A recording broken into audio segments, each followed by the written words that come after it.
여러분 안녕하십니까. 3월 14일 수요일 아침입니다. 전유책입니다. 오늘은 어제 제가 말씀드린 대로 이번 총선 이변으로 보이는 조국 현상에 대해 말씀드릴까 합니다. 조국은 다들 아시겠지만 입시 비리와 감찰 무마 사건으로 1심에서 징역 2년, 2심에서도 그대로 징역 2년을 선고받고 대부분의 상고를 한 형사 피고인입니다. 그런 그가 조국혁신당이라는 자신의 이름을 내건 정당을 만들었습니다. 놀라운 것은 지금 조국혁신당이 만드는 돌풍입니다. 언론에서도 돌풍이라고 쓰고 있습니다. 조국혁신당은 호남뿐 아니라 전국적으로 비례대표를 뽑는 정당 투표 여론조사에서 높은 지지를 보이고 있습니다. 둘이죠. 하나는 민주당 사당화에 실망을 해서 비례대표는 조국신당을 뽑겠다 이래서 간 분들이 있고, 또 하나는 국민의힘과 민주당 모두에게 실망한 중도층, 그리고 무당파들이 대안을 찾지 못하고 있었는데 조국혁신당에 투표를 하는 겁니다. 비례대표 후보자를 모집을 하니 그 결과도 창당대회 일주일 만에 101명이 신청을 한 것으로 나타났습니다. 최인서 21살부터 최고령 68살까지, 그리고 독립유공자부터 화가, 대리운전기사 등 다양한 연령대와 직군의 후보자들이 포함이 됐다고 합니다. 그들은 조국의 무엇에 동질감을 가졌을까요? 과연 그들은 조국혁신당이라는 정당의 강령과 정강정책을 단 한 번이라도 읽어보았을까요? 어떻든 조국혁신당은 국민참여 선거인단의 투표로 최종 후보자 및 비례대표 순위를 정합니다. 그 전에 당 비례대표 추천위원회는 심사를 통해 오는 15일 순위 투표에 붙여질 비례대표 후보자 남녀 각 10명씩 총 20인을 선정합니다.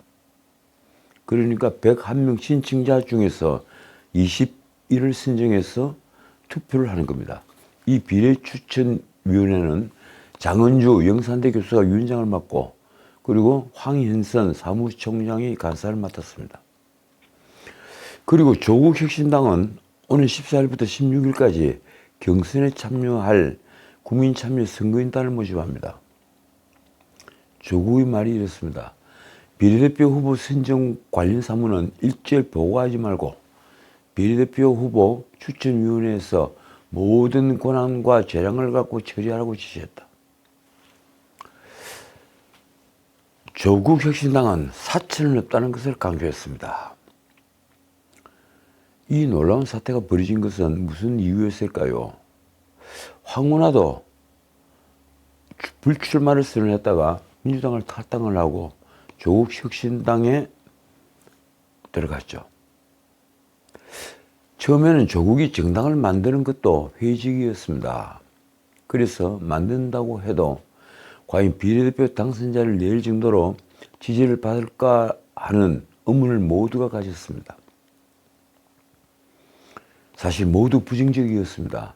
신문 사설들도 냉수적인 것은 마찬가지였습니다. 곧 감옥에 가야 할 사람이 정당을 만든다는 것은 이처럼 난센스로 보였습니다. 그런데 그런 조국혁신당이 지금 돌풍 조짐을 보이고 있습니다. 물론 아직은 컨벤션 효과를 누린다고 볼 수 있습니다.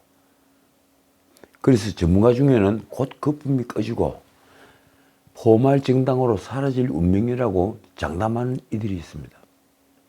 지금은 15%, 16%가 나오지만 곧 2, 3%로 거품이 꺼질 것이다. 그래서 사라진다. 그 얘기입니다. 그런데 그런 숫자는요, 의외로 점차 줄어들고 있습니다. 언론이 조국당 현상이라고 부르는 그 돌풍의 원인은 무엇일까요?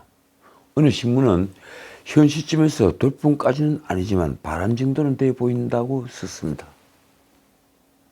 어떻든 그 신문의 지적처럼 조국혁신당은 창당한 지 일주일 됐지만 여러 여론조사에서 비례대표 정당 지지율 15% 안팎을 기록하고 있습니다. 준연동제의 혜택을 가장 많이 보는 정당으로 떠오르고 있는 것입니다. 정치권에서는 이번 총선에서 조국 혁신당이 적어도 10석을 획득할 수 있다는 전망이 나왔습니다. 이제 그런 전망을 내는 이들이 점차 늘어나고 있습니다. 이런 전망을 하는 분석들을 보면 대부분 야권의 핵심 지역 기반인 호남과 그리고 핵심 세대 기반인 40대를 주목하고 있습니다. 호남과 40대 모두에서 민주당의 대안 세력으로 조국 혁신당이 자리매김하고 있다는 것입니다. 과연 조국 혁신당은 민주당의 대안 세력이 될 수 있을까요? 어떻든 아직까지는 그 기세가 매섭습니다. MBS 조사가 있죠. 4개 여론조사 업체, 캐스테 리서치, 그리고 엠브랜 퍼블릭, 그리고 코리아 리서치, 그리고 한국 리서치가 4일부터 3일간, 그 6일까지 실시한 MBS 정기 지표조사에서 만약 내일이 투표일이라면 정당 비례투표는 어느 정당이 할 생각인가라는 질문에 호남 응답자의 22%는 조국 혁신당을 꼽았습니다. 그래서 더불어민주연합 29%를 바짝 추격했습니다. 한편 한국갤럽이 지난 5일부터 3일간, 그 7일까지 정당 지지율을 세대별로 조사한 결과를 보면 조국 혁신당 지지층은 40대에서 12%로 가장 높았습니다. 호남과 40대, 이것이 바로 조국 돌풍의 근원지인 겁니다. 이러니 지금 정치권에서는 조국 바람을 분석하느라고 여념이 없습니다. 돌풍의 원인은 무엇일까? 먼저 선명성을 기초로 내건 조국 혁신당의 선거 전략이 주요하다는 해석이 나왔습니다. 자, 들어보십시오. 조국은 12일 조국 혁신당의 22대 국회 첫 번째 과제로 한동훈 특검법 발의를 공언했습니다. 한동훈을 치고 나온 겁니다. 조국이 한동훈 특검법 발의를 두고 어제 12일 국회 기자회견에서 한 말이 이렇습니다. 검찰 독재의 황태자 한동훈 비대위원장이 평범한 사람들과 같이 공정하게 수사받도록 하라는 국민의 명령을 받드는 행동이다. 조국은 한동훈 특검 사유로 한동훈 딸의 논문 대필 등을 열거했습니다. 그러면서 한 말입니다. 한동훈 특검 발의는 그 시작에 불과하다. 야당 대표의 먼지를 드러내려만 혈안이 된 윤석열 검찰 독재 정권을 심판하고 국민이 승리하는 그날을 향해 조국 혁신당은 더 빠르고 더 강하고 더 선명하게 행동하겠다. 이 소식을 전하는 신문은 일반 시민의 의견을 함께 실었습니다. 그 의견이 이렇습니다. 윤석열 정권에 맞서서 제대로 그냥 좀 따지고 싸울 사람은 조국이라고 생각한다. 그러니까 평소에 윤석열 정권에 반대하는 이들이 지금 조국 혁신당이라는 대안을 찾은 겁니다. 그런데 선명성을 내세우는 조국 혁신당의 인적 구성은 친문이 중심입니다.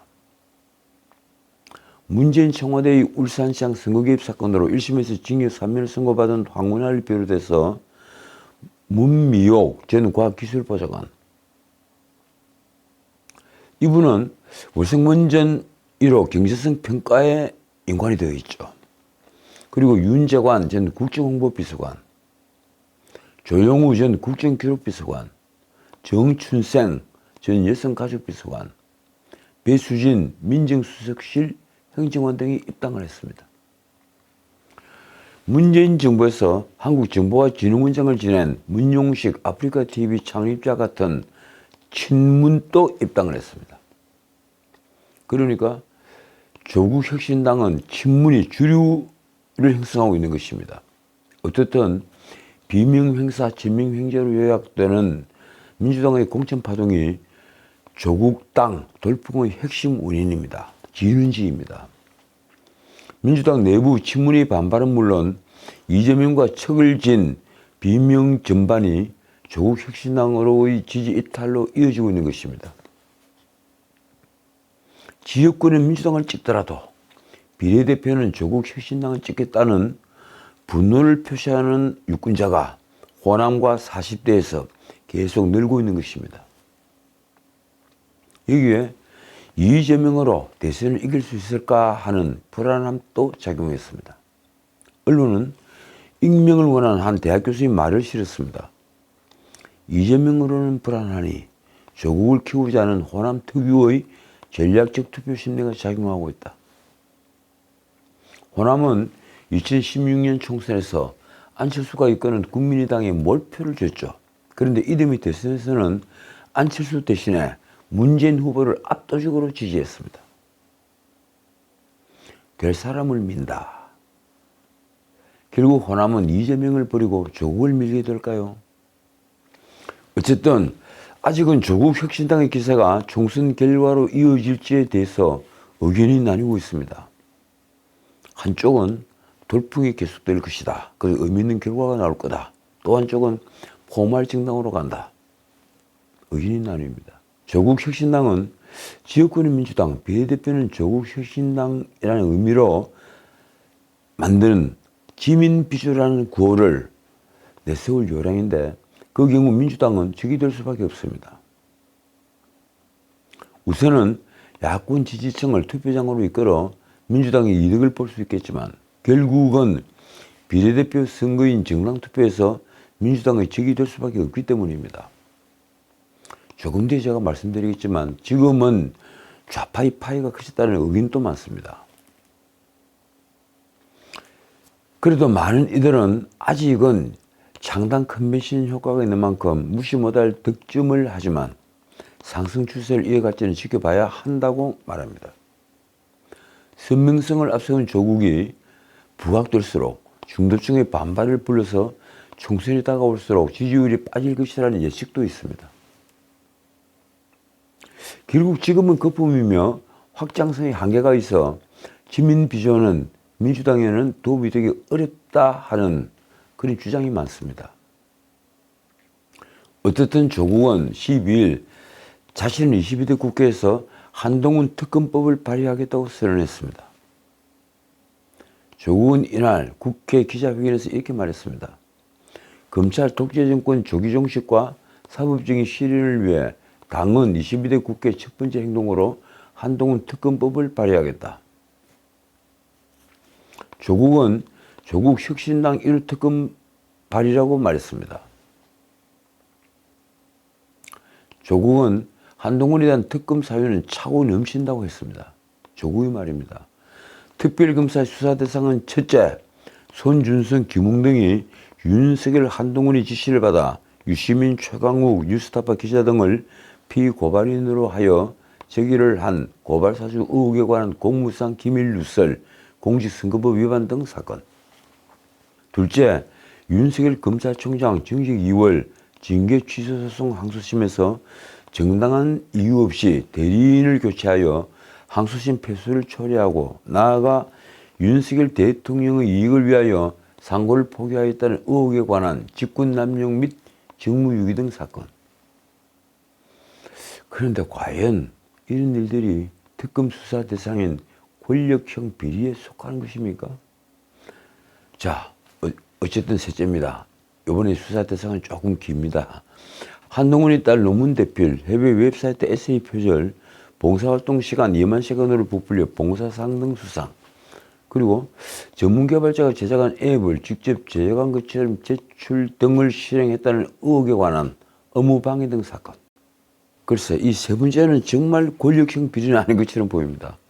자, 마지막으로 넷째, 앞선 세 가지 의혹 등과 관련한 수사 과정에서 인지된 관련 사건. 한편 조국은 이종섭 전 장관의 출국 관련 논란에 대해서도 입을 열었습니다. 핵심 피의자를 정부가 알아서 도피시킴으로써 윗선의 책임을 은폐하겠다는 무도한 행태다.